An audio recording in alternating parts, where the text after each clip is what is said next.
Sziasztok! Megnézzük, mit mutat a következő 48 óra, mire számíthatunk, milyen történés lesz, vagy egyáltalán mi az, ami ilyen energiák ránk hatnak a következő 48 órában. És vagy észrevesszük, vagy nem, mert különbözőképpen éljük meg, különbözőképpen vagyunk rá érzékenyek, de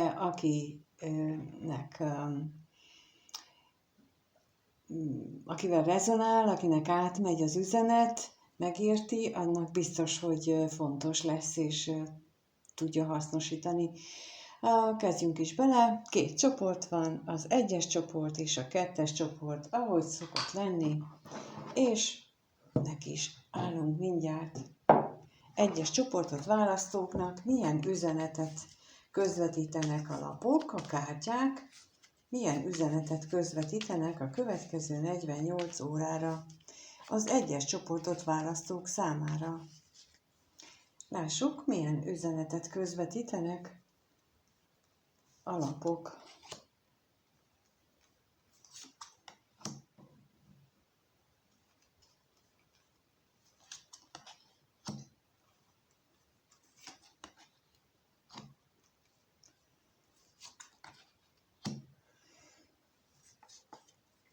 Itt most kijött a virágcsokor, a lilium, könyv, kasza és a kereszt.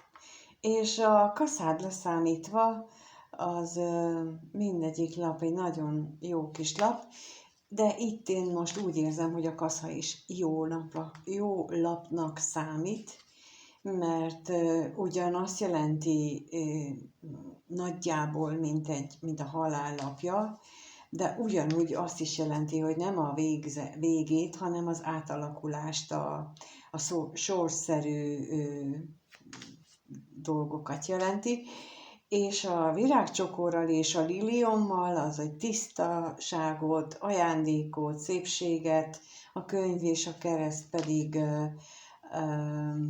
egy olyan dolgot jelöl, ami elkerülhetetlenül megtörténik az életben, azokéban, akik ezt a csoportot választották, vagy náluk nagyobb eséllyel.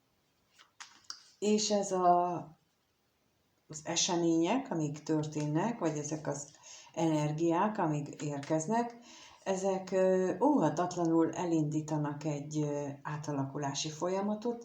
Persze minden átalakulás valaminek a lezárásával jár, és ez időnként nem kellemes.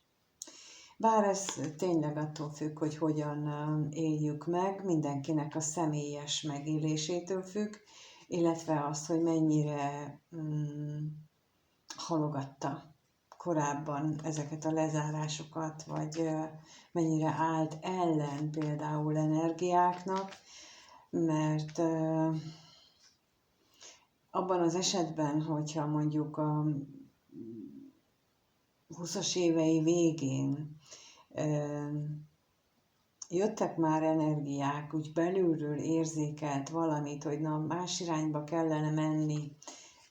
Mondok egy példát, én nekem abban az időben úgy volt, hogy én munkahelyet akarok változtatni. És nagyon be voltam indulva, hogy én most akkor másik munkahelyet keresek. Mentem is 1-2 helyre, úgy nem nagyon jött össze. Aztán úgy alakította az élet, vagy úgy alakult, hogy a kolléganőm az elment, és akkor én, mint jó munkatárs, így, hát akkor itt mindenki nem hagyhatja itt az egészet. Úgyhogy én maradtam, és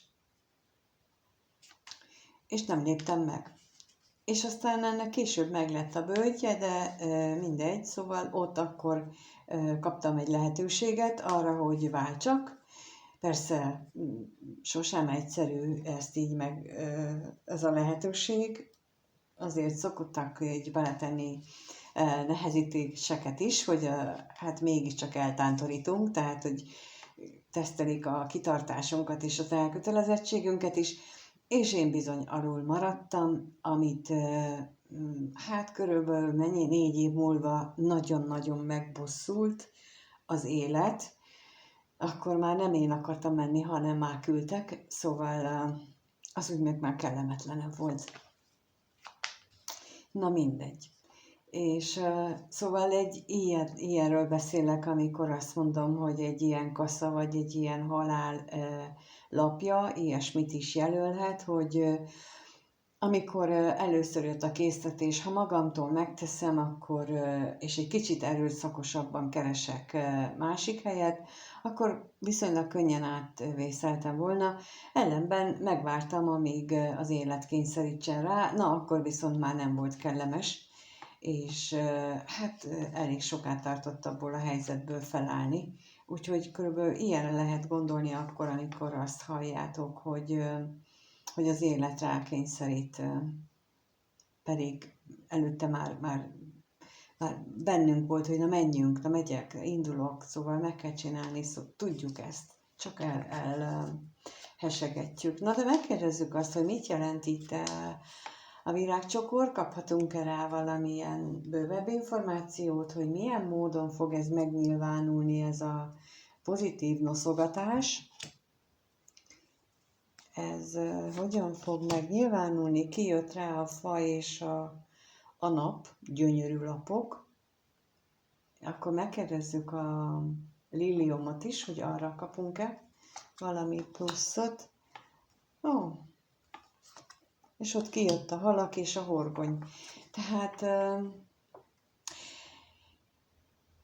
most itt a liliomnál ez egy a munkahely érzem, illetve az anyagiakat erősen ott a halak és a horgonnyal, ott erősen az anyagi világot, a munkahelyet, az értékeket érzem, hogy ott lesz egy valamilyen letisztázódás, megújulás, megújhodás, és a virágcsokornál ugye kijött a fa és a nap, ott pedig azt érzem, hogy nem olyan nagyon látványosan, de bizonyos dolgok, ilyen apró, pozitív, felemelő gesztusok, azok hosszú távra stabilizálódnak, és hosszú távra biztosítják az örömteli állapotot. Szóval valami ilyesmi események vagy energiák lehetnek. Ebből mind a kettőből azt érzem, hogy nem egy ilyen nagyon nagy dologra kell gondolni. Nem tudom. Talán például a munkahelyről van szó, talán egy egyszeri nem várt jutalom, vagy egyszeri nem várt pénz, vagy valamilyen bevétel, ami a pillanatnyi kibillenést azt úgy helyre tudja állítani, és akkor ezzel már mindjárt jobb a biztonságérzetetek, szóval valami ilyesmire lehet itt gondolni. És akkor kasszára kérnék rá, hogy mi lesz itt mit lehet befejezni, illetve mit lehet átalakítani. Mire vonatkozik itt a kassa? Mire vonatkozik itt a kassa? Kijött rá a gyűrű és a női főszemély. Lehetségesnek tartom, hogy itt a női nézők esetében az elköteleződéshez való hozzáállásban történik egy átalakulás. Ha férfi néző vagy, akkor a szeretett nő személyedben történhet meg egy ilyen változás. Vagy benned a nőkkel szemben, még lehetséges olyan is, hogyha te férfi néző vagy, hogy benned a nőkkel szembeni elköteleződés az, ami hát változásnak indul, hogy így mondjam. Szóval, hogy ez az átalakulás, ez így én nagyon azt érzem, hogy az elköteleződés, és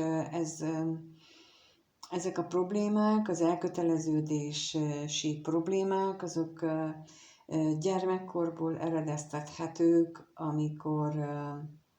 amikor nem éreztük a biztonságot, nem tudtunk megbízni a családban, a szülőkben, és ez okozza ezeket az elköteleződési problémákat, mert gyerekként nem bíztunk bennük, és akkor azt rögzítettük az agyunkban, a sejtjeinkben, hogy senkiben sem lehet megbízni, ezért senkihez sem kötődöm annyira, hogy utána ő engem bántson. Illetve ha mégis történt mondjuk ilyen, már később, felnőttebb vagy idősebb korban, akkor valószínűleg történtek a megtapasztalások olyan értelemben, hogy ez a berögződés, hogy tényleg nem lehet megbízni, tehát erre visszaigazolások jöttek, mert energetikai szinten ez a senkiben nem bízhatok meg, és nem akarok elköteleződni, ez ott nagyon mélyen energiaszinten bennetek van, vagy bennünk van, és ez így csapódik le, így érzékelhetjük a világban. Persze ezt nem tudjuk, de az elköteleződési problémáknak ez a gyökere többnyire. És még mielőtt valaki hirtelen rámondja, hogy vele nincsen semmi baj,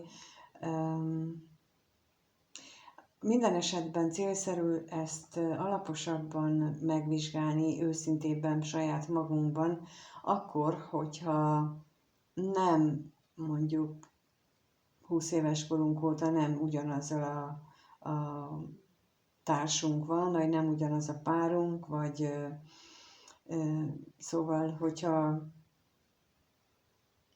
mondjuk gyakrabban váltogatjuk a munkahelyünket, és a társunk mellett, vagy mellettünk nem maradnak meg. Vajon miért? És akkor azt hiszük, hogy ők nem köteleződnek el, de nagyon sok esetben a belőlünk áradó energia az, ami eltántorítja a másikat, hogy ő futóra vegye.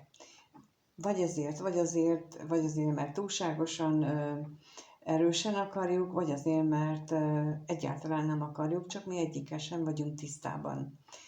És ezek lehetnek itt az elköteleződési problémák, és ebben történhet változás, ami, hát mint ahogy a lapok is mutatják, rendkívül jó dolog, nagyon-nagyon jó dolog, úgyhogy aki ezt a csoportot választotta, vagy aki úgy érzi, hogy ez nála így történik, akkor annak gratulálok, és nagyon-nagyon örülök, hogyha ez sikerül ebben változást elérni, mert ez azt jelenti, hogy későbbiekben a kapcsolódásod az egészen más minőségű lehet, és esélyt kaphatsz arra a boldog kapcsolatokra. Úgyhogy köszönöm szépen, hogy itt voltál, ha megnézed, köszönöm, ha megírod a véleményedet, ha lájkolsz, feliratkozol, és minden jót kívánok, és lássuk a második csoport számára milyen lapok jönnek, milyen üzenet érkezik, mi az, amit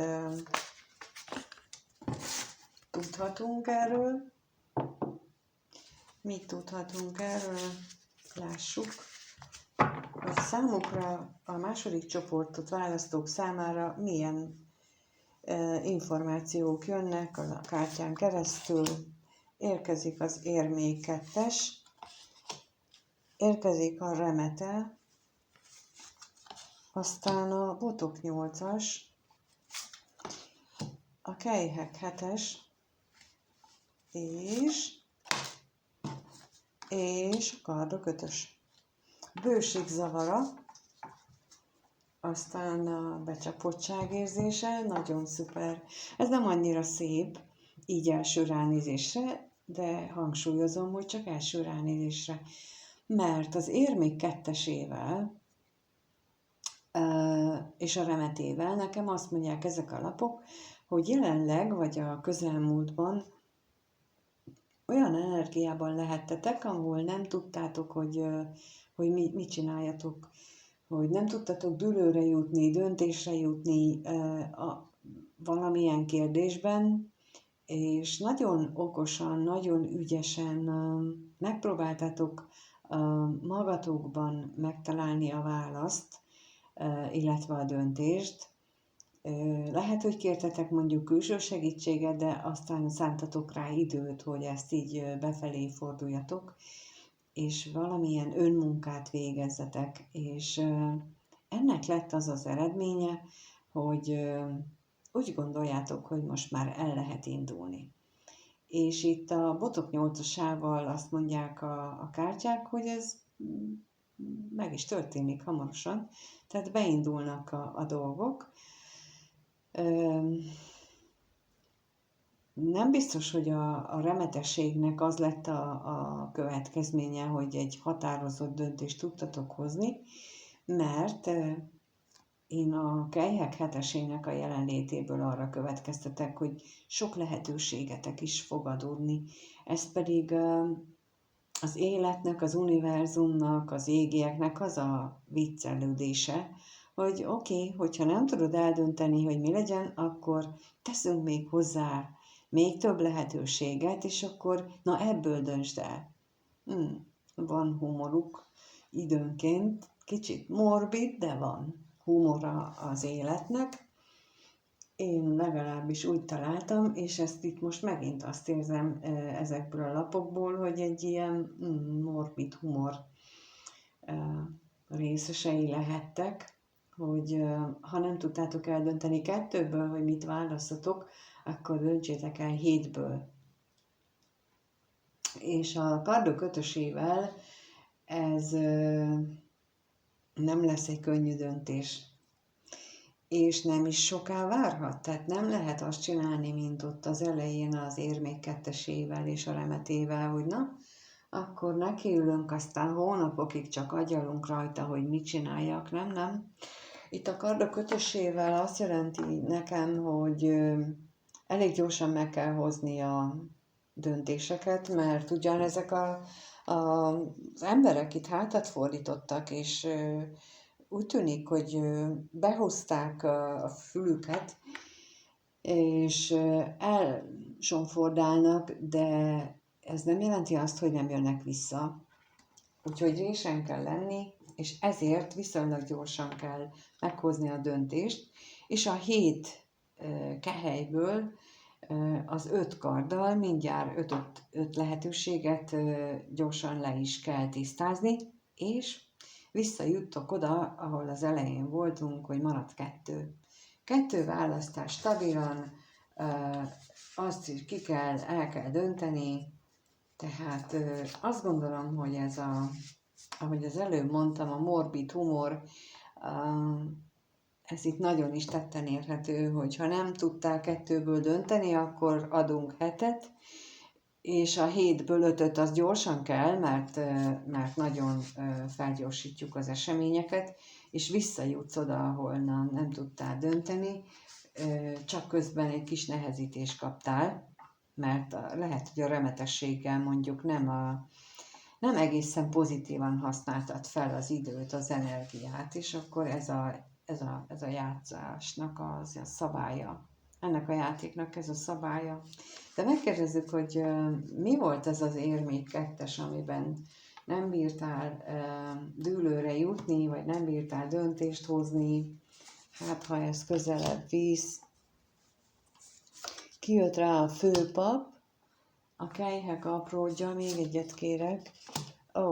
És a kardok 8-asa. Hát a kardok 8-asával sokra nem jutottunk, mert az pontosan azt az önszabotást jelenti, hogy mindenféle kiskapukat és időhúzást bevetünk, azért, hogy ne kelljen döntenünk. Viszont a főpappal és a kelyhek apródjával az nekem arról beszél, hogy ez egy hitbeli, egy hitrendszerbeli dologról lehet szó. És ez a hitrendszerbeli dolog, ez lehet, kapcsolódhat a gyermekkorban, a családból hozott mintákhoz, amit gyerekként megszoktatok, viselkedési minták, érzelmi kötődési mintákhoz. Például, hogyha hogyha a ti családotokban mondjuk nem volt szokás simogatással, öleléssel kifejezni a szeretetet, vagy egyáltalán nem volt kifejezve a szeretet, akkor, és most mondjuk ilyesmivel találkoztatok, mint szeretetnyelvvel, mint valaki másnak a szeretetnyelvével, és akkor ezzel nem tudtatok mit kezdeni, mert számotokra ez ismeretlen volt, rémisztő volt, és higgyek-e benne, vagy szóval ennek nem igazán értettétek meg az, hogy ennek milyen hatása van, és emiatt volt az, hogy dilemmáztatok, hogy most ez valódi, nem valódi, és akkor jöhet ehhez egy kejheketese, és megkérdezzük, hogy mi jön hozzá a kejheketeséhez, mi az, ami pluszba érmék 9-es és a botok 9-es, két 9-es lap. Ami az érmék 9-es ugye az a függetlenséget, a botok 9-es viszont a védekezést jelenti, és akkor a kardokötösre is kérek, hogy mi az, ami talán megkönnyíti, hogy nem könnyítik meg, mert a végítélet és az érmék 4-es lap jött ki, a ragaszkodás lapja, tehát ragaszkodnak ahhoz, hogy mi hozzuk meg a döntéseink, ezeket a döntéseket, vagy a 7-ből 5-öt mi válasszuk ki, nem segítenek benne, és lehetőleg most már ne akarjuk elodázni ezt a döntést, hogy a lehetőségek közül mit, mert elég gyorsan fognak történni az események, szóval tulajdonképpen ennek a kirakásnak, ennek a tanácsnak az a lényege, hogy légy készen. Ha beindulnak az események, akkor csak kapkodod a fejed, és ha volt egy olyan helyzet, hogy döntened kellett volna, és itt nagyon gyakran én velem például előfordult, hogy észre sem vettem, hogy én egy döntési helyzetben voltam. Mert nem is gondoltam, hogy igen, és például itt ezt a családi mintákat is azért hoztam fel, mert ez is egy olyan dolog volt, mondjuk nem az ölelés, meg a simogatás, de volt ilyen családi mintám, amit meg sem kérdőjeleztem, hogy én nekem abban változtatnom kellene, vagy abban bármi probléma lenne, míg nem rájöttem, hogy de bizony kellene. Vagy például sokszor hallhatjátok, hogy hogy engedjétek el a múltatokat, de ez is például olyan lehetséges, hogy a múlt nem vesszük figyelembe, hogy a gyerekkorunkhoz is kapcsolódhat a múlt. Előző élethez is kapcsolódhat, aki ebben hisz, annak előző életbeli megtapasztalásokhoz is kapcsolódhat ez a múlt. Úgyhogy bármelyik ilyen döntés lehet, hogy például egy múltban tett esküfogadalom, hogy vállással kapcsolatban, mondjuk, hogyha volt egy barátotok, akivel az szerelem kezdetén annyira jó voltatok, és úgy megfogadtátok egymásnak, hogy akkor ti most akkor ezentúl mindig, és ez a kötelék, ez tart benneteket, és eszetekbe sem jut, hogy ez a múlt, a lapok szerint, és ezt bizony vissza kell szívni, úgymond, hatástalanítani kell, és egy döntéshelyzet ez, hogy megteszed, vagy nem teszed, ráébredsz, vagy nem ébredsz rá. Szóval nagyon gyakran egy ilyen dilemmát, egy ilyen döntéshelyzetet jelentenek ezek az útkereszteződés, a 2-es számú lapok, a szeretők lapja, tehát nagyon sok ilyen lap van, ami döntésre utal, de ilyen típusú döntéseket is kell alatta érteni, és ez nem teljesen világos általában. Nekem az nem volt az még, amikor elkezdtem ezzel foglalkozni. Szóval ezt utána menet közben jöttem rá, hogy ez mind beletartozik ebbe.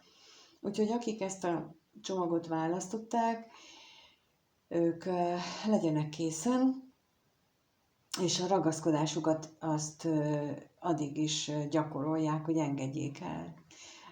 És ezt nagyon jó technikák vannak rá, amivel a ragaszkodást el lehet engedni, és például ilyen gyermekkori eseményekhez is ragaszkodhatunk, családbeli szokáshoz is ragaszkodhatunk, amit a szüleink meg a rokonaink mondtak, ahhoz is ragaszkodhatunk, mert gyerekként elfogadtuk, és azóta meg nem is gondoltuk át, hogy ennek lehet más értelme, és ez a ragaszkodás is lehet az, amit el kellene engedni, de hát egyelőre nem engedjük el, és ez is lehet például az érmék 2-es lap döntés helyzete, hogy ragaszkodunk még, vagy nem. De azt se tudjuk, hogy mi ez, akkor nehéz elengedni. Még egyszer mindenkinek minden jót kívánok, köszönöm, hogy itt voltatok, és megnéztétek, ha lájkoltok, feliratkoztok, és megírjátok a véleményeteket, minden jót még egyszer, sziasztok!